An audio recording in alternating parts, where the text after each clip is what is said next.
ತಮ್ಮ ಅರ್ಥಗರ್ಭಿತ ವಚನಗಳ ಮೂಲಕ ಸಮಾಜದಲ್ಲಿದ್ದ ಅನಿಷ್ಟ ಪದ್ಧತಿ ಹಾಗೂ ಅಂಕುಡೊಂಕುಗಳನ್ನು ತಿದ್ದಿದ ಮಹಾನ್ ಸಮಾಜ ಸುಧಾರಕರು ಅಂತ ತಹಸೀಲ್ದಾರ್ ನಾಗಯ್ಯ ಹಿರೇಮಠ್ ಬಣ್ಣಿಸಿದ್ರು. ಪಟ್ಟಣದ ಪ್ರಜಾಸೌಧದಲ್ಲಿ ತಾಲೂಕಾಡಳಿತದ ವತಿಯಿಂದ ಹಮ್ಮಿಕೊಳ್ಳಲಾಗಿದ್ದ 506ನೇ ಸರ್ವಜ್ಞ ಜಯಂತ್ಯುತ್ಸವ ಕಾರ್ಯಕ್ರಮದಲ್ಲಿ ಸರ್ವಜ್ಞರ ಭಾವಚಿತ್ರಕ್ಕೆ ಪೂಜೆ ಸಲ್ಲಿಸುವ ಮೂಲಕ ಗೌರವ ಸಮರ್ಪಿಸಿ ಮಾತನಾಡಿದ ಅವರು, ಸರ್ವಜ್ಞರು ಅಂದಿನ ಕಾಲದ ಸಾಮಾಜಿಕ ಸ್ಥಿತಿಗತಿಗಳನ್ನು ಸೂಕ್ಷ್ಮವಾಗಿ ಗಮನಿಸಿ ಸಾಮಾನ್ಯ ಜನರಿಗೂ ಅರ್ಥವಾಗುವ ಸರಳ ಭಾಷೆಯಲ್ಲಿ ಜೀವನದ ಸತ್ಯಗಳನ್ನ ತಿಳಿಸಿಕೊಟ್ಟಿದ್ದಾರೆ. ಜಾತಿ ಮತ ಎಂಬ ಭೇದವಿಲ್ಲದೆ ಸರ್ವ ಸಮಾನತೆಯನ್ನ ಸಾರಿದ ಅವರ ತ್ರಿಪದಿಗಳು ಎಂದಿಗೂ ಸಾಮಾಜಿಕ ದಾರಿದೀಪವಾಗಿವೆ. ಪ್ರತಿಯೊಬ್ಬರೂ ಸರ್ವಜ್ಞರ ತತ್ವಗಳನ್ನ ಅಳವಡಿಸಿಕೊಂಡಾಗ ಮಾತ್ರ ಸದೃಢ ಸಮಾಜ ನಿರ್ಮಾಣವಾಗಲು ಸಾಧ್ಯ ಅಂತ ಹೇಳಿದ್ದಾರೆ. ಕುಂಬಾರ ಸಮಾಜದ ಮಾಜಿ ಅಧ್ಯಕ್ಷ ಜಗದೇವ್ ಎಸ್ ಕುಂಬಾರ್ ಅವರು ಕುಂಬಾರ ಸಮಾಜದಲ್ಲಿ ಜನಿಸಿದ್ದ ಸರ್ವಜ್ಞರು ಇಡೀ ಜಗತ್ತೇ ಮೆಚ್ಚುವಂತಹ ಸಾಹಿತ್ಯ ನೀಡಿದ್ದಾರೆ. ಮಣ್ಣಿನಿಂದ ಕುಂಭ ತಯಾರಿಸುವ ಕಲೆಯಂತೆ ಶಬ್ದಗಳ ಮೂಲಕ ಮನುಷ್ಯನ ವ್ಯಕ್ತಿತ್ವ ರೂಪಿಸುವ ಕಾರ್ಯವನ್ನ ಅವರು ಮಾಡಿದ್ದಾರೆ. ಕುಂಬಾರ ಸಮಾಜದ ಶ್ರಮಜೀವಿಗಳಿಗೆ ಸರ್ವಜ್ಞರ ಬದುಕು ಸದಾ ಸ್ಫೂರ್ತಿ ಅಂತ ಹೇಳಿದ್ದಾರೆ. ಈ ಸಂದರ್ಭದಲ್ಲಿ ಕುಂಬಾರ ಸಮಾಜದ ಮುಖಂಡರಾದ ವಿಶ್ವನಾಥ್ ಕುಂಬಾರ್ ಚಿತ್ತಾಪುರ್, ಶ್ರೀಮಂತ್ ಕುಂಬಾರ್, ಮೊಗಲಪ್ಪ ಕುಂಬಾರ್, ರವಿ ಕುಂಬಾರ್, ಕಾಶಿನಾಥ್ ಕುಂಬಾರ್ ಬೆಣ್ಣೂರ್, ಶಶಿಕುಮಾರ್ ಕುಂಬಾರ್ ರಾವೂರ್, ಭೀಮರಾಯ ಕುಂಬಾರ್ ಬಂಕಲ್ಗಿ ಸೇರಿದಂತೆ ತಹಸೀಲ್ ಇಲಾಖೆ ಸಿಬ್ಬಂದಿ ವರ್ಗದವರು ಇದ್ರು.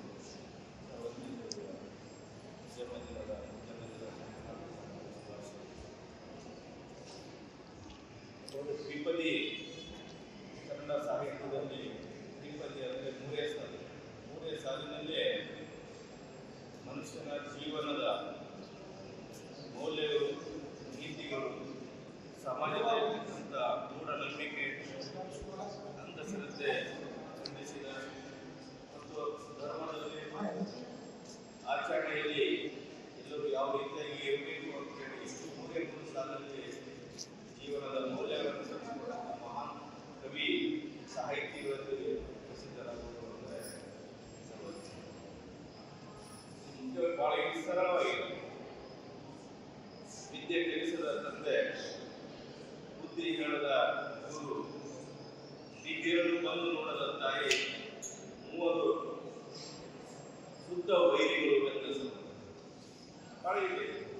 ನಮಗೆ ವಿದ್ಯೆ ಕಲಿಸಲಿಕ್ಕೆ ತಂದೆ ಸಪೋರ್ಟ್ ಮಾಡಲಿಲ್ಲ, ನಮಗೆ ಬುದ್ಧಿ ಹೇಳಲಿಕ್ಕೆ ಗುರು ಬುದ್ಧಿ ಹೇಳಿಲ್ಲ, ಸಮಸ್ಯೆಯಲ್ಲಿ ತೊಂದರೆಗಿದ್ದಾಗ ಬಿದ್ದಾಗ ತಾಯಿ ಗುರು ನೋಡಲಿಲ್ಲ ಅಂದರೆ ಅವರು ಸಹ ಶುದ್ಧ ವೈರಿಗಳೇ.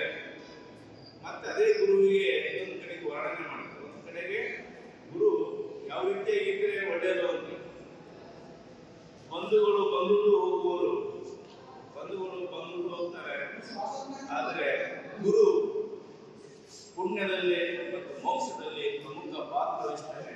ಆದ್ದರಿಂದ ಗುರು ಇದ್ರೆ ಮಾತ್ರ ನಾವು ಮೋಕ್ಷ ಪಡೆಯಲಿಕ್ಕೆ ಸಾಧ್ಯ ಇದೆ. ಅಂದರೆ ಅಲ್ಲಿ ಬುದ್ಧಿ ಹೇಳಿಲ್ಲ ಅಂದರೆ ಗುರು ಶುದ್ಧ ವೈರಿ ಆಗ್ತಾರೆ. ಇಲ್ಲಿ ಪುಣ್ಯ ಮತ್ತು ಮೋಕ್ಷದ ದಾರಿಯನ್ನು ತೋರಿಸಿದರೆ ಗುರು ಒಳ್ಳೆಯ ಸ್ಥಾನದಲ್ಲಿ. ಅಂದರೆ ಶಿವಲಿಂಗ ಶಿವ ಗುರು ಮುಖ್ಯ ಪಾತ್ರ ವಹಿಸ್ತಾರೆ. ನಾವು ಏನೇ ಇದ್ರು ಲಿಂಗದ ನಾವು ದೈವ ಆಗಬೇಕಾದ್ರೆ, ಲಿಂಗದ ಅಧೀನರಾಗಬೇಕಾದ್ರೆ ನಾವು ಧರ್ಮದಲ್ಲಿ ಲಿಂಗವನ್ನು ಧಾರಣೆ ಮಾಡಬೇಕು. ಹೋದರೆ ನಮ್ದು ಏನಿದ್ದರೂ ಬೆಟ್ಟದಲ್ಲಿದ್ದರೂ ಅಷ್ಟೇ, ಸಂತೆಯಲ್ಲಿದ್ದರೂ ಅಷ್ಟೇ, ಆಸನದಲ್ಲಿದ್ದರೂ ಅಷ್ಟೇ, ಯಾವುದು ಕೆಲಸಕ್ಕೆ ಬರಲ್ಲ. ಈ ರೀತಿ ಒಂದು ವಿಚಾರಗಳು ಬಹಳ ಸರಳವಾಗಿದ್ದಾವೆ. ಅಂತ ವಿಚಾರಗಳನ್ನು ತಿಳಿಸಿದಂಥ ಸಂತ ಸರ್ವಜ್ಞರು. ಆ ಸರ್ವಜ್ಞರ ವಿಚಾರಗಳು ಮತ್ತು ನಾವೆಲ್ಲ ಅರ್ಥಗಳು ತಿಳಿಸಿಕೊಂಡು ಇದೇ ವಿಷಯಗಳು ಏನಂದರೆ ನಾವು ಒಳ್ಳೆಯದನ್ನು ಮಾಡಬೇಕು, ಒಳ್ಳೆಯ ಸ್ಥಾನದಲ್ಲಿ ಕೆಟ್ಟದನ್ನು ಮಾಡಬಾರದು. ಯಾಕಂದ್ರೆ ಇಲ್ಲಿ ಸಮಾಜದಲ್ಲಿ ಅಂಕುಗಳಿದ್ದಾವೆ, ಜಾತಿಗಳಿದ್ದಾವೆ. ಅವ್ರು ಹೇಳ್ತಿದ್ದಾರೆ ಜಾತಿ ಜಾತಿ ಅಂತ ನಾವು ಹೊಡೆದಾಡ್ತೀವಿ, ಆದರೆ ನಮ್ಮ ದೇಹದ ಒಳಗಡೆ ಸಾಕಷ್ಟು ಮಲಮೂತ್ರಗಳಿಂದ ತುಂಬಿದೆ.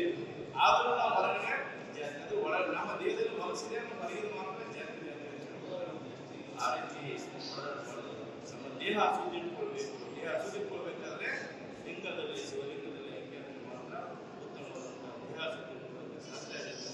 ಆ ಒಂದು ದೇಹದಲ್ಲಿ ಒಳಗಡೆ ಯಾವುದು ಕುಲ ಇರಲ್ಲ, ಜಾತಿ ಇರಲ್ಲ, ಹೊರಗಡೆ ಮಾತ್ರ ಜಾತಿ ಕುಲ ಯಾರು ಮಾಡಬಾರದು. ಎಲ್ಲರೂ ಒಂದೇ ಅಂತ ಹೇಳಿ ನಮ್ಮ ಕನ್ನಡ ಸಾಹಿತ್ಯ